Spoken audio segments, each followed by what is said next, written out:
calm the situation? Ask yourself. I mean, wow, did he call for peace? man. No.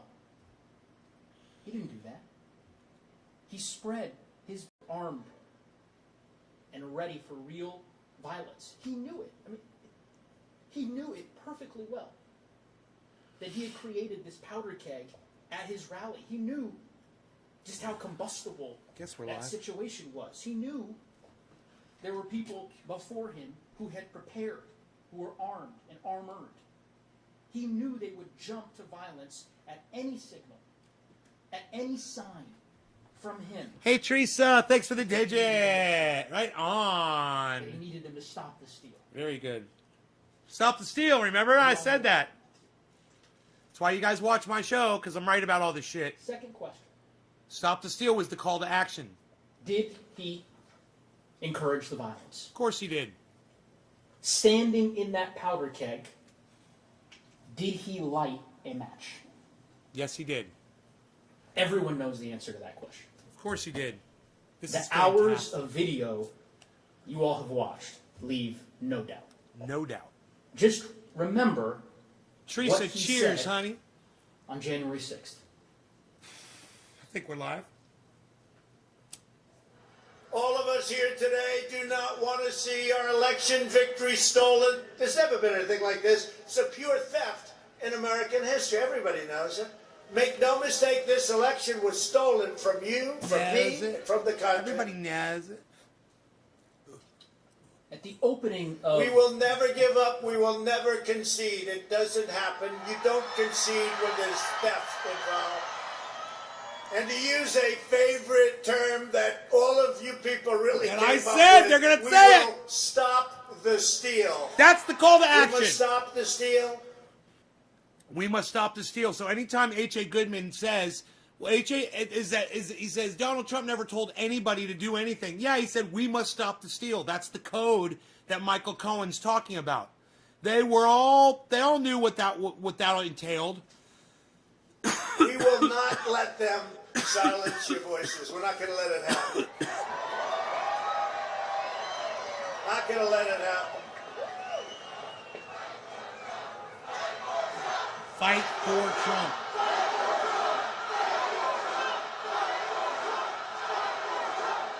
Thank you. And he says thank you. You have to get your people to fight.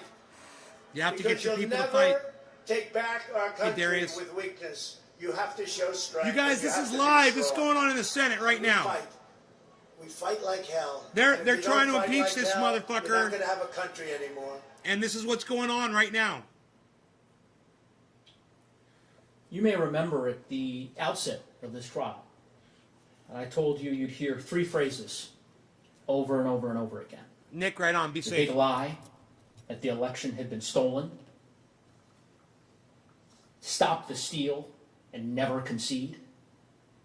And fight like hell to stop that steal. You heard those phrases. That's what I throughout told. the course of this That's trial. exactly what I Video told after you guys. video, statement after statement. Boy, oh telling his boy. supporters that they Boy, should be oh boy. patient It's almost like this guy watches my to show. fight hard to stop the steal. And on that day, Wow. where did he direct the crowd's ire? He directed them here. To Congress. He quite literally, at one part of that speech, pointed at us. He told them to fight like hell, and if you don't fight like hell, you're not going to have a country anymore. That's what he told him. And here's the thing, that wasn't metaphorical. It's called rhetoric. It wasn't It's rhetorical. It's insightful rhetoric. He'd already made it perfectly clear that when he said fight, he meant it. Right, And that when Darius? Right, Followers, Darius? in fact, Thank you, Darius. fought, I agree. when they engaged in violence, that he'd praise and honor them as patriots. Right? He implied that it was okay to break the law because the election was being stolen. Chris, thank you for the 7, my friend. You heard it. Thank you, Chris. You remember the Cheers. clip that Manager Dean showed you earlier in this trial. He told them, quote is on the screen, when you catch somebody in a fraud, you're allowed to go by very different rules. Remember how all of his supporters, some of his supporters across social media were treating this as a war, talking about bringing in the cavalry? Well, President Trump made clear what those different rules were. He'd been making it clear for months. So, let's have trial by combat. Let's have trial by Rudy, you combat. did a great job. Rudy did a great job. He's got guts. You know what? He's got guts. Unlike a lot of people in the Republican Party. He's got guts. He fights. The rhetoric. His message was crystal clear. And it was understood immediately, instantly, by his followers. Let's zoom in on this if we can. And we don't have to guess. We don't have to guess as to how they reacted. We can look at how people reacted to what he said. You saw them. And you saw the violence. There we go. It's pretty simple. So we can see his face. He said it, and they did it. And we know this because they told us. They told us in real time during the attack. You saw the affidavits, the interviews on social media, on live TV. They were doing this for him. He tried to Because he explain asked it. us. It's so stupid. His explanation is so stupid. And it wasn't just insurrectionists who confirmed this. He could be disbarred. Many people, He should go to prison. including current and former officials, immediately recognized that the president had incited the crowd, that he alone was capable of stopping the violence, that he did this and he had to call it off because he was the only one who could. Rudy had access to all the information and lied. Let's see He what needs to go to prison. Representative He McCarthy, helped incite this Representative insurrection. Gallagher, Chris Christie, Representative Kinzinger, and Representative Katko. Sean Thanks. McGee, thank you for dropping the digits, I could son. not be sadder or more disappointed with the way our country looks at this very moment. People are getting hurt. Anyone involved in this, if you're hearing me, hearing very loud and clear, this is not the American way. Mr. President, you have got to stop this. You are the only person Chris, who cheers. can call this off. Call it off. Pretty simple. Didn't I just smoke for Chris? The president think I did. caused this protest Chris, I just to smoked occur. for you, right? He's the only one who can make it stop. Next What the is president Nick says, Brown. that's Cheers, enough. Nick. The president has to come out and tell his supporters to leave the Capitol grounds and to allow the Congress to do their business peacefully. And anything short of that is an abrogation of his responsibility. You know, a guy that knows how to tweet very aggressively on Twitter, you know, puts out one of the weakest Cheers. statements in one of the saddest days in American history. The president's role in this insurrection is undeniable, both on social media ahead of January 6th and in his speech that day. He deliberately promoted baseless theories, creating a combustible environment of misinformation and division. To allow the president of the Cheers, United Chris. States Cheers, to Nick. I incite don't know this who this is attack for. without consequences is a direct threat to the future of this democracy. Did the president encourage violence? Yes, Thank you. no doubt that he did. Thank you. Final question. Did the president act willfully in his actions that encouraged violence? Well, let's look at the facts. He stood before an armed, angry crowd known to be ready for violence at his provocation. And what did he do? He provoked them. He aimed them here, told them to fight like hell. And that's exactly what they did. And his conduct throughout the rest of that terrible day really only confirms that he acted willfully. I mean, that he incited the crowd and then engaged in a dereliction of duty while he continued inflaming the violence. I've been listening to them all day. And again, we don't have to guess what he thought because he told us. Remember the video he released at 4:17 p.m.? Lead manager Raskin showed that to you yesterday. The one where he said, quote, "We had an election that was stolen from us." Remember the tweet that he put out just a couple hours later, 6:01 p.m. on January 6th. You've seen it many times. You could see it on the slide. That these are the things that happen when a sacred landslide election victory is so unceremoniously and viciously stripped away.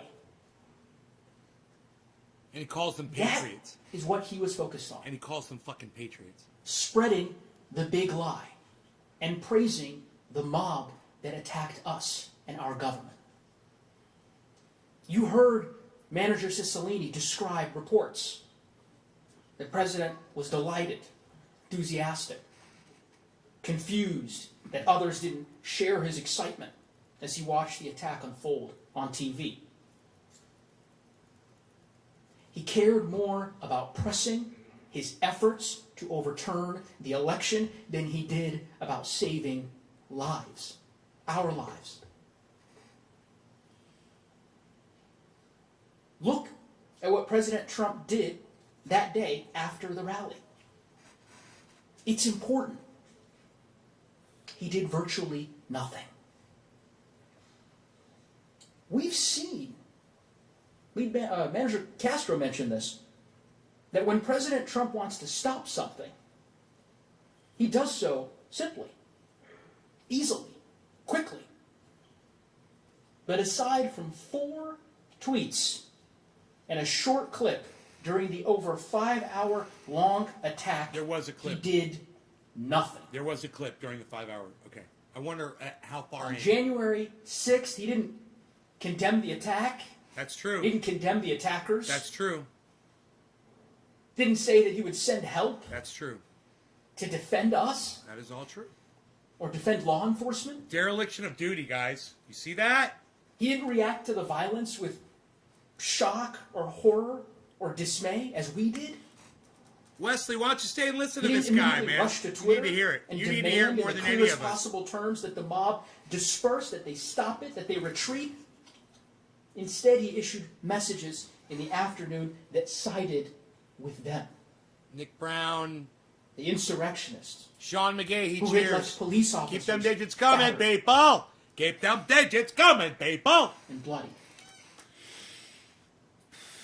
He reacted exactly the way someone would react if they were delighted, and exactly unlike how a person would react if they were angry at how their followers were acting. Again, ask yourself how many lives would have been saved, how much pain and trauma would have been avoided if he had reacted the way that a president of the United States is supposed to act.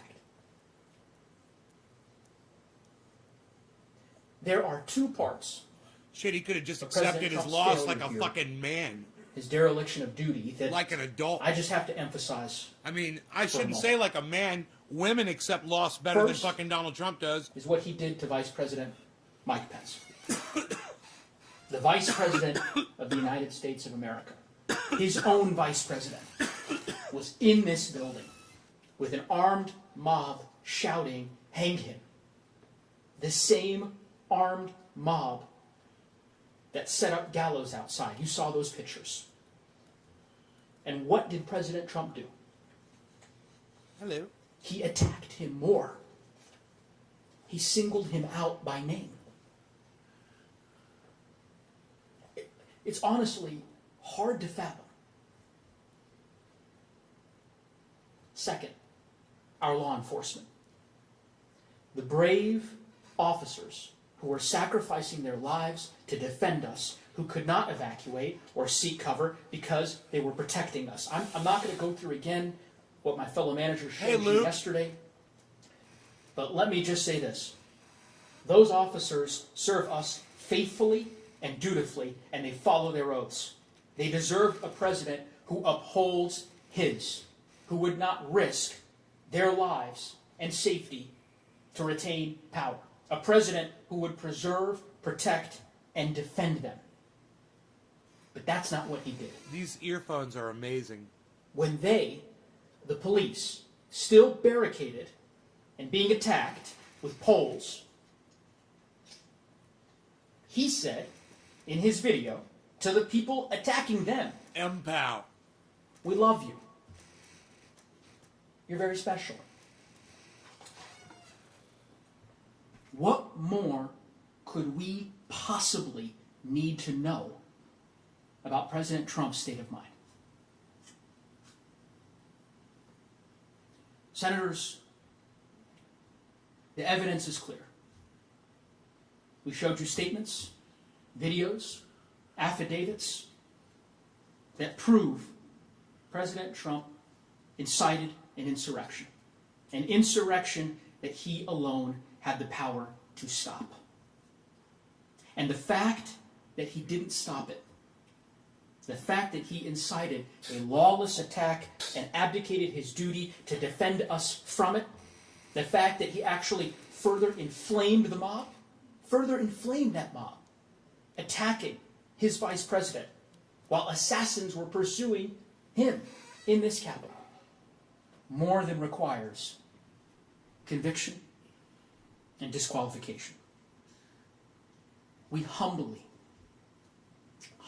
ask you to convict President Trump for the crime for which he is overwhelmingly guilty of. Because if you don't, if we pretend this didn't happen, or worse, if we let it go unanswered, who's to say it won't happen again?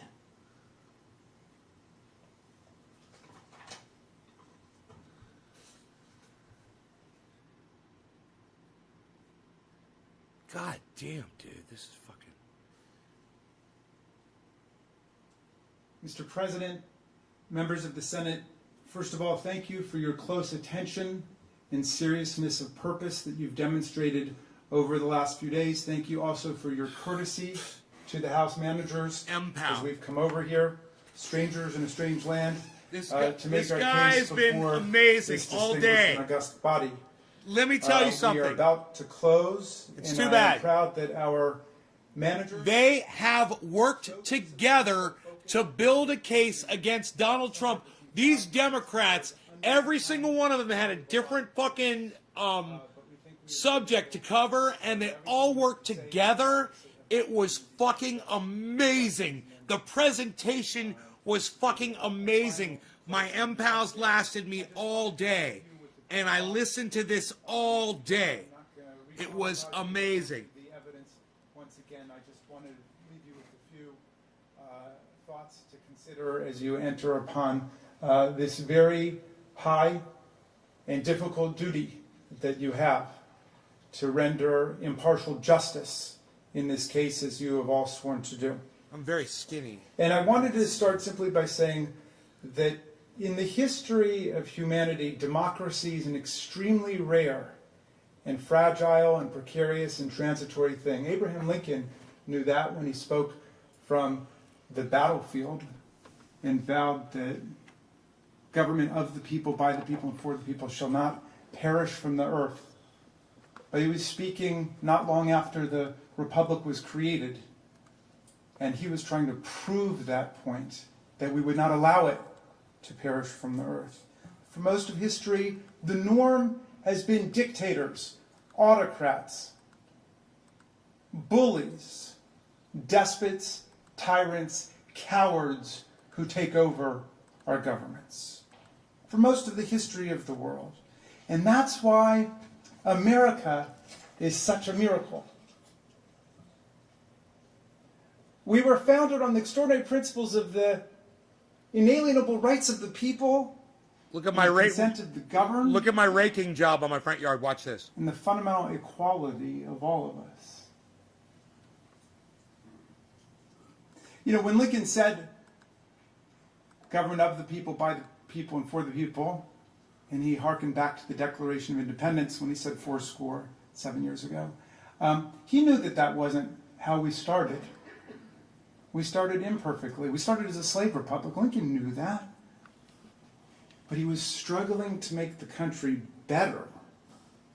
And however flawed the founders were as men in their times, they inscribed in the Declaration of Independence and the Constitution all the beautiful principles that we needed to open America up to successive waves of political struggle and constitutional change and transformation in the country. So we really would become something much more like Lincoln's beautiful vision of government of the people, by the people, and for the people, the world's greatest multiracial, multi-religious, multi-ethnic constitutional democracy, the envy of the world. As Tom Paine said, an asylum for humanity where people would come. Think about the preamble. Those first three words, pregnant with such meaning. We the people. And then all of the purposes of our government put into that one action-packed sentence. We the people, in order to form a more perfect union, establish justice, ensure domestic tranquility, provide for the common defense, promote the general welfare, and preserve to ourselves and our posterity Beaslin. the blessings of liberty. Why you Beaslin? And then, right after that first sentence, the mission statement for America in the Constitution, what happens? Article 1. The Congress is created. All legislative powers herein are reserved to the Congress of the United States. You see what just happened? The sovereign power of the people to launch the country and create the Constitution flowed right into Congress. And then you get, in Article 1, Section 8, comprehensive, vast powers that all of you know so well. The power to regulate commerce domestically and internationally. The power to declare war. The power to raise budgets and taxes and to spend money. The power to govern the seat of government. And on and on and on. And then even in Article 1, Section 8, Clause 18, and all other powers necessary and proper to the execution of the foregoing powers. That's all of us. And then you get to Article 2, the President. 4 short paragraphs. And the 4th paragraph is all about what? Impeachment. How you get rid of a president who commits high crimes and misdemeanors. But what's the core job of the president? To take care that the laws are faithfully executed. And our framers were so fearful of presidents becoming tyrants and wanting to become kings and despots that they put the oath of office right into the Constitution. They inscribed it into the Constitution to preserve, protect, and defend the Constitution of the United States. We've got the power to impeach the president. The president doesn't have the power to impeach us. Think about that. The popular branch of government has the power to impeach the president. The president does not have the power He's got to the power impeach to us. say, you say. And as I said before, all of us who aspire and attain to public office are nothing but the servants of the people. And the way the framers would have it is the moment that we no longer acted as servants of the people, but as masters of the people, as violators of the people's rights, that was the time to impeach, remove, convict, disqualify, start all over again. Because the interests of the people are so much greater than the interests of one person. Any one person, even the greatest person in the country. The interests of the people are what count. Now, when we sit down and we close, our distinguished counterparts, the defense counsel, who have waited very patiently, and thank you, will stand up and seek to defend the president's conduct on the facts. Yes, I think they will. It has already been decided by the Senate on Tuesday that the Senate has constitutional jurisdiction over this impeachment case brought to you by the United States House of Representatives. So we've put that jurisdictional constitutional issue to bed. It is over. It's already been voted on. This is a trial on the facts of what happened. An incitement, as we said, is a fact-intensive investigation and judgment that each of you will have to make. We've made our very best effort to set forth every single relevant fact that we know in the most objective and honest light. Why you Beaslin?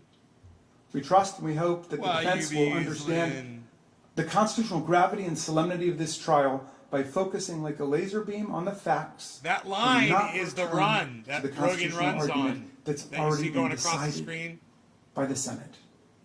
Just as a defense lawyer who loses a motion to dismiss on a constitutional basis in a criminal case must let that go and then focus on the facts which are being presented by the prosecutors in detail, they must let this constitutional jurisdictional argument go.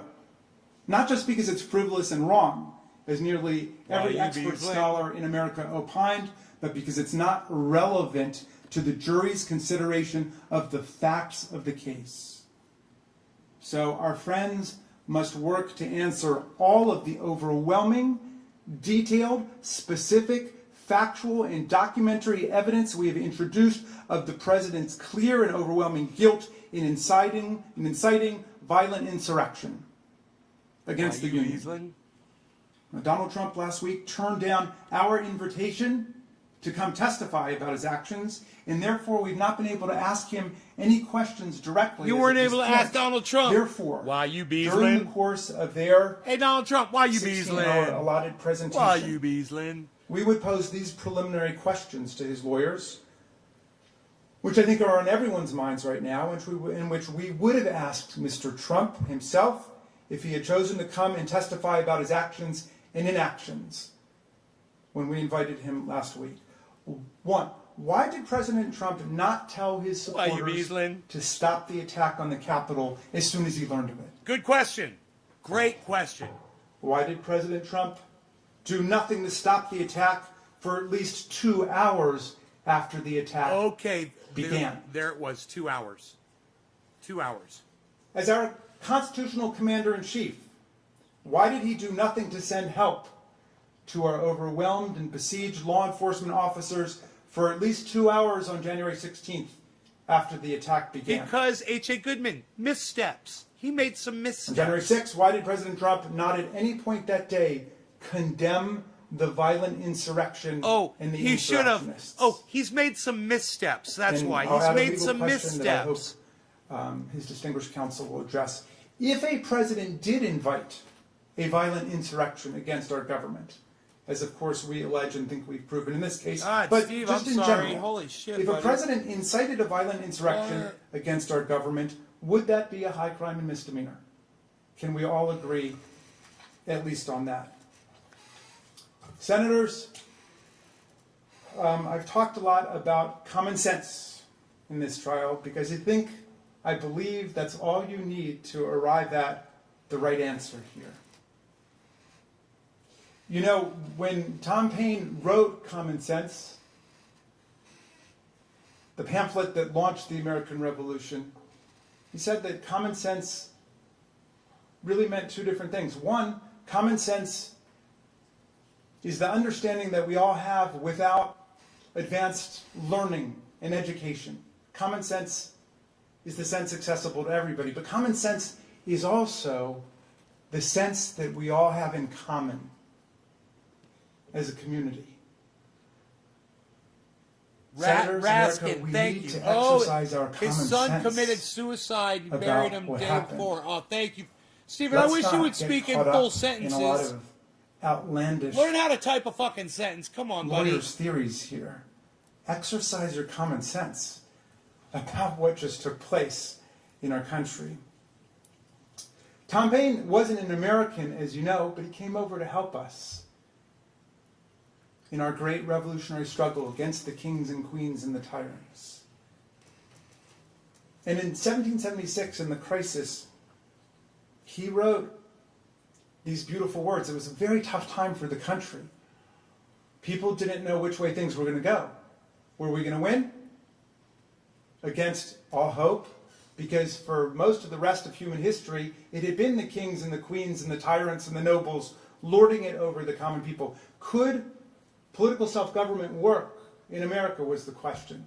And Paine wrote this pamphlet called The Crisis. And in it, he said these beautiful words. And with your permission, I'm going to update the language a little bit, pursuant to a suggestion of Speaker Pelosi, so as not to offend modern sensibilities. Okay, but he said, "Oh, what? These are the times that try men and women's souls." Oh no, he didn't say that. These are the times that try men and women's souls. The summer soldier and the sunshine patriot will shrink at this moment from the service because of of their cause Nancy and their Pelosi. country. But everyone who stands with us now will win the love and the favor and the affection of every... Listen, you don't misquote a quote like that. Let me tell you something. Women don't mind. You know, women don't mind. Women, trust me, women want the real quote, dude. You're a douchebag, and guess what? We're not going to listen to you anymore, dude. Alright? You're a fuckstick. That's, my buddy would call you a fuckstick.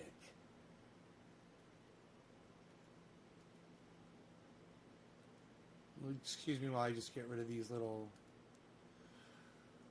things here. There we go.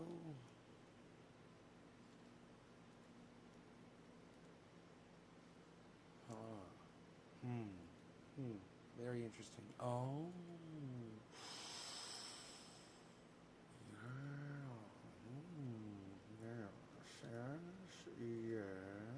Yes.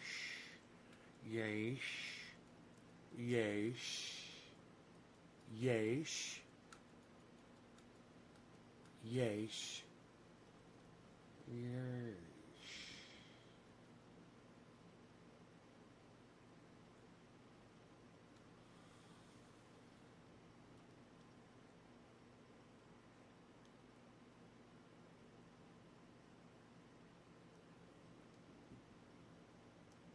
Dude, where's my fucking... Come on now. Dude, my Nays Garden is gone. It's got deleted. I didn't fucking delete it. I didn't fucking delete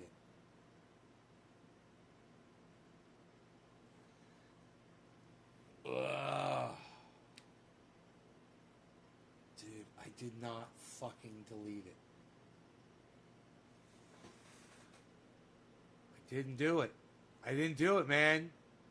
I was just moving my fucking camera down. I was moving. I grabbed my camera. I was clicking down. It's nowhere near anything that says fucking delete.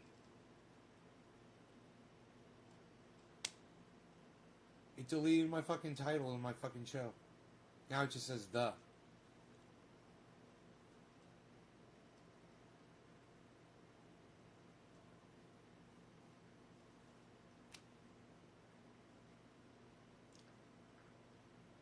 Doesn't even make fucking sense. Like I could try to hit Control Z.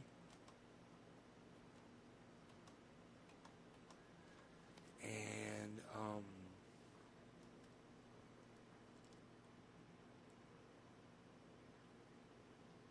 I can try that.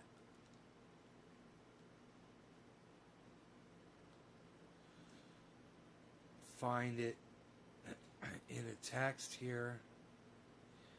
Custom script. No, it doesn't really say. It said keep source in memory. I'm sure I had it in memory.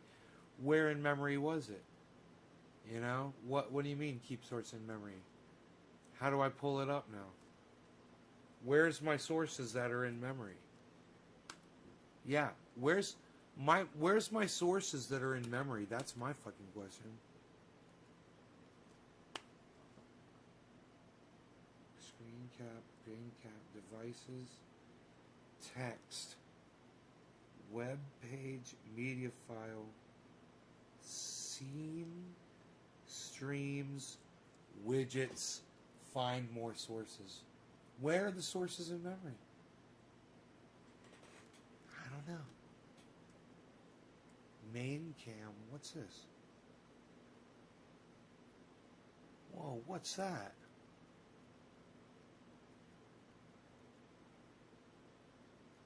Huh. Transition.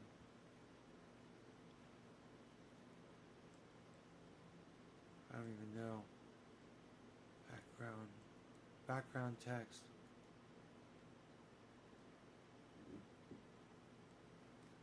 Dude, I'm confused, bruh.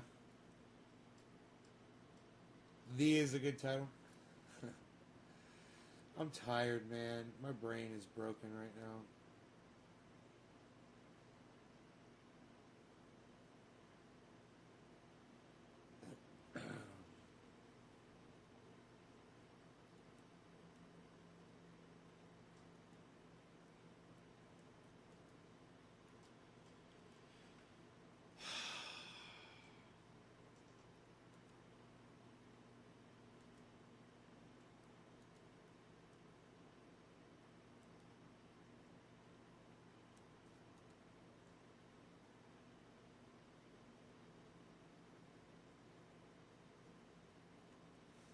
I'm so tired, man. I'm just fucking tired. Maybe I'm tired from raking all day.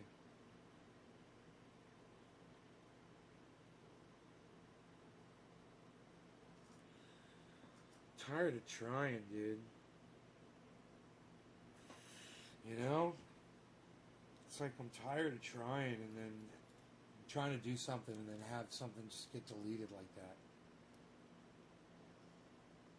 I'm just tired, man. It's fucking, that shit kind of makes me tired.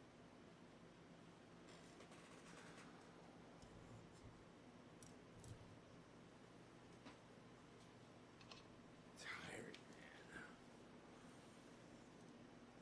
Fucking cunts. Keep source in memory. Where?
Fuck you.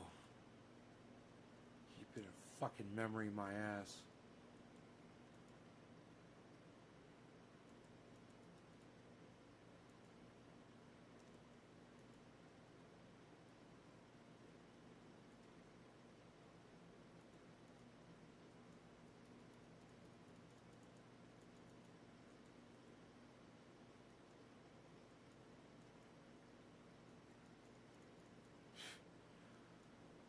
Dude.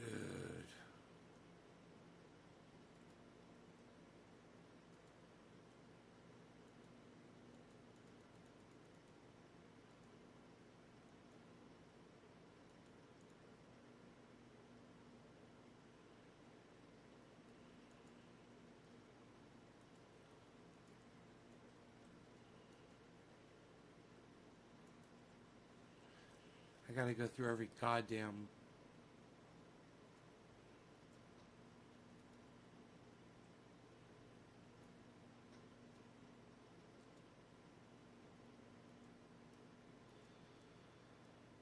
Try to find the one it was, man.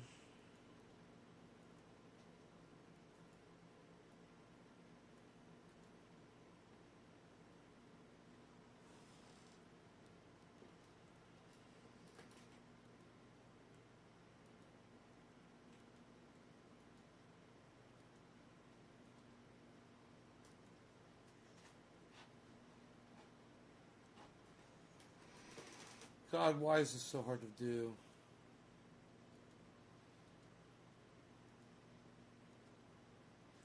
Dude, why are none of these things changing anything?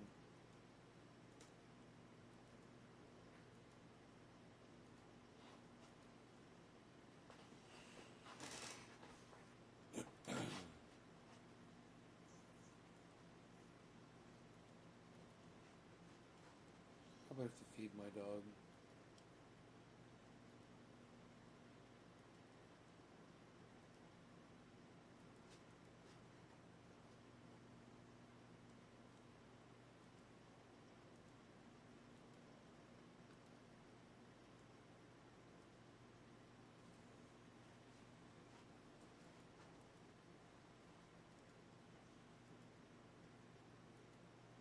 Dude, none of these barely vary much at all.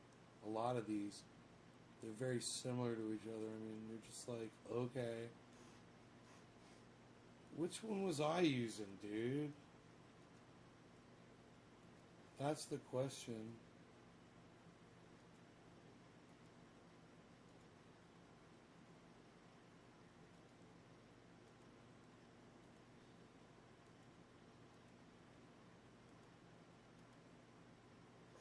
Can't even see that one.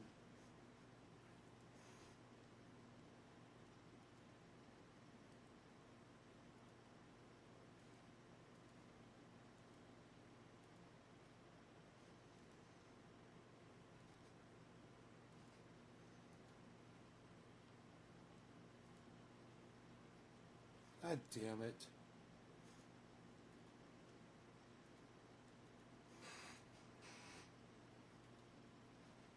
Dude.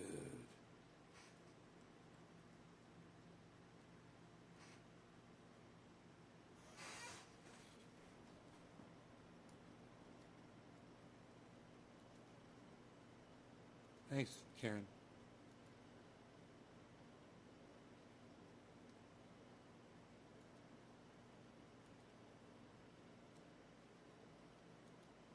There it is. Rocks G, it's called.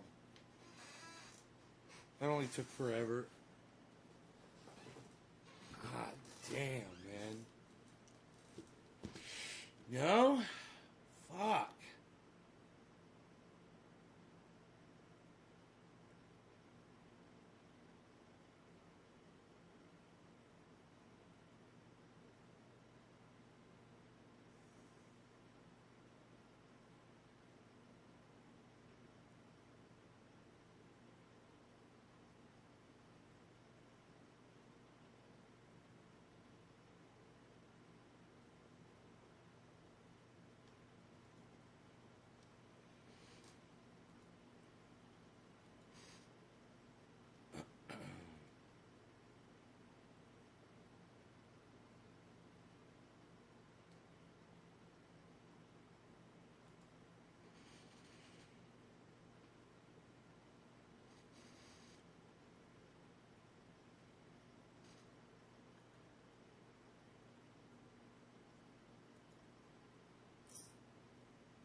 God damn it. Shit.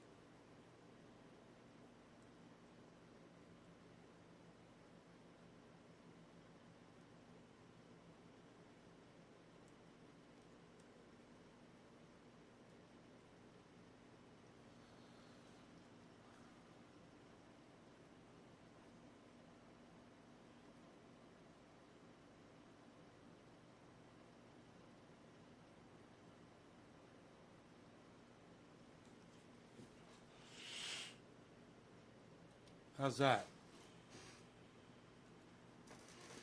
Did you glue the pot back together? Lol. Blunders, I'm blocking you from my live stream. Suck my dick, dude. Fuck off. You're not welcome back here. Dude, somebody made that. You fucking douchebag. I literally had to vacuum it off my carpet. Yeah, it's like, people are such ass cunts. I don't even feel like doing this, guys. I'm sorry. You know, people like that just make it not worth my while. Because of these cunts over there at fucking Restream, I don't even know how many people are watching right now.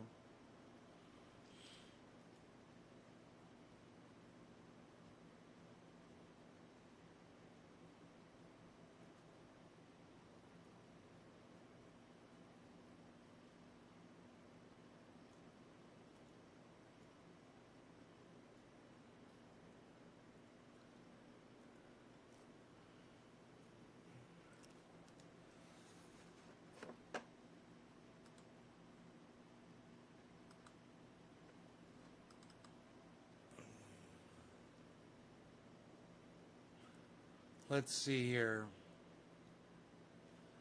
I got 0, 0, 0, 1, 2, that's 3. 4, 5. That's 10. 14. 14 people watching. There's 14. Thank you, Sean, for the 14 of you that are here. Thank you. Don't feel like fucking doing this right now. You know? You guys take care. Check out my friend Ron Placone. Ron Placone on YouTube and ronplacone.com. Bye, guys.